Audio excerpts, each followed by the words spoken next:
अस्सलाम वालेकुम। एक दोस्त हाशिम भाई हैं, इन्होंने मैसेज किया। इन्हें इस्लामाबाद से अल कसीम में एयर फ़्लाइट चाहिए तकरीबन 30 अगस्त की। चलिए देखते हैं। हाशिम भाई, काफ़ी सारी फ़्लाइट्स हैं जो अल कसीम में जाती हैं इस्लामाबाद से, वाया भी जाती हैं और डायरेक्ट तो आपको नहीं मिलेगी, वाया ही मैं बताता हूँ।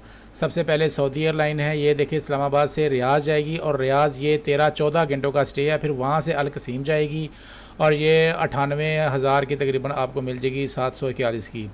तो इसमें सीटें अवेलेबल हैं। ये एक एक ही ये प्राइस है जो अच्छी है, बाकी सारी जो है वो 1.25 लाख 1.5 लाख तक जा रही हैं। उसके अलावा ये जो है 1,27,000 की है, ये भी महंगी है।